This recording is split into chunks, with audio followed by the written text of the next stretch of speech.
few months ago, I started looking into finding an iPad and I watched a lot of reviews before I could actually come to the decision of getting this device because I live in Europe and these things, American devices like products in general, they're very expensive outside of America. And so if I was going to commit to something as expensive as this, I wanted to make sure that it was going to be worth it.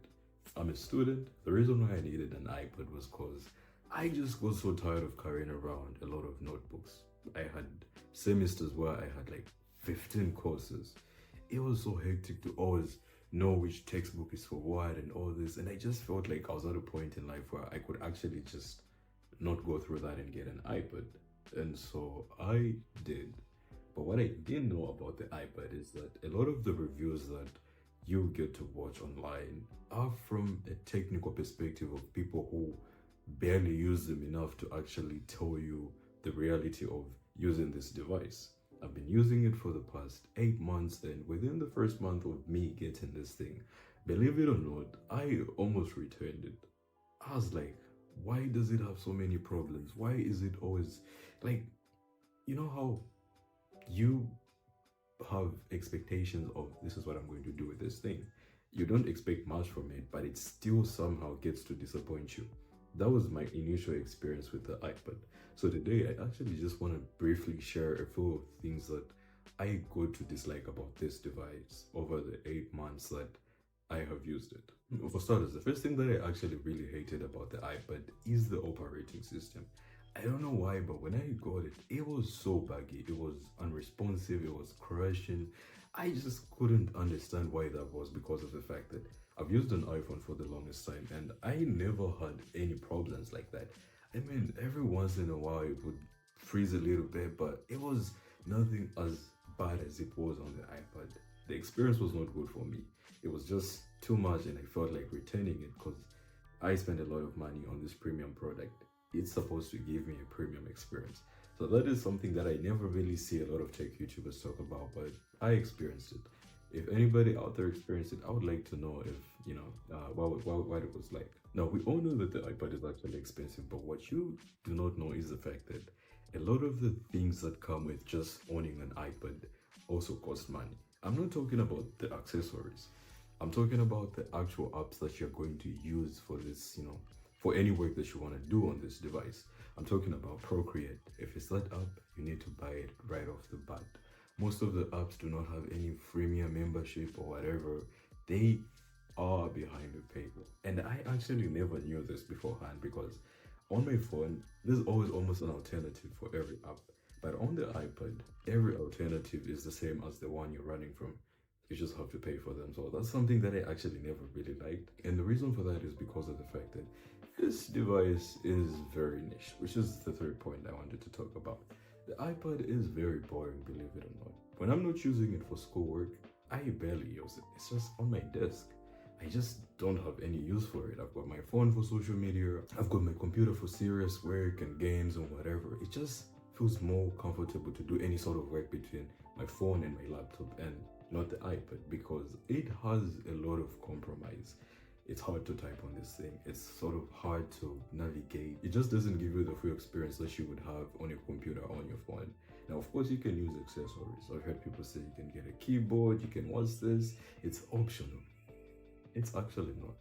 Having a keyboard for this thing is not optional, especially if you don't have a laptop. This thing right here is just so hard to use without any like peripheral devices, especially when you want to search something, you want to type, you want to write something. Forget about using the keyboard because there is actually a keyboard. There's a big one which you have to use like this, and then the small one it sort of limits you to this hand, but it's like you always have to tilt your iPad to use it. Another thing I would like to talk about is how this device is actually heavy.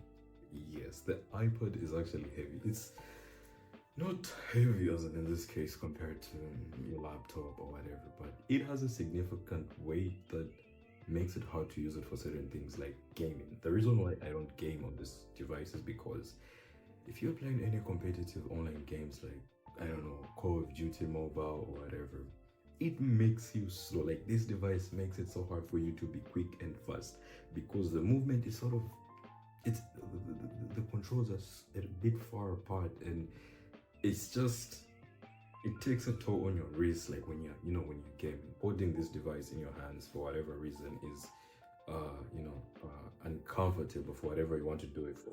It's just too big, and you can use it without a case, of course, because it reduces the weight. But it just sort of feels like, hey, you know what? I bought this thing for a lot of money, and I don't think it would be a good idea for me to drop it. Like, it just doesn't feel comfortable to hold without a case on, and that's just another problem. But yeah, using this iPod without a case on is a problem, but using it with case as weight, and the weight just makes it hard for you to do certain things. But that's just me. I don't know if it's a big deal to other people. The next thing on the list about the, my frustrations with the iPod might not necessarily be something that really matters, but it does actually matter if you're somebody who takes notes on this thing. And my frustration is that it is so hard to use third-party styluses on this, like with this device. This is my stylus, the one that I have. I got it for like $10 or something like that, and it does work well. The battery lasts a couple of days. It's very good. It does everything well, except you know how like pressure sensitivity, right? You can program it to change colors and whatever. And when you're taking notes, because let's be honest, everyone who takes notes on the iPad only tries to take aesthetic notes. And for aesthetic notes, you have to change the colors very frequently. Like this, for instance, if you look at my notes right here, there's a lot of colors here. But when you're studying for long periods of time, believe it or not, this gesture of writing something, going to change your color here is so frustrating. Like, I don't like it. It seems something minimal, but I just personally do not like it. I didn't think it was a big deal until I noticed that I don't like doing this. It was like, I have to go here, change the color. And when you're studying, in like split view where there's two apps, this bar right here, like this bar right here, disappears. And so the extra movement becomes from, move from 1 to 2, where you have to press this thing and look for the color and press it, you come back. It's not convenient.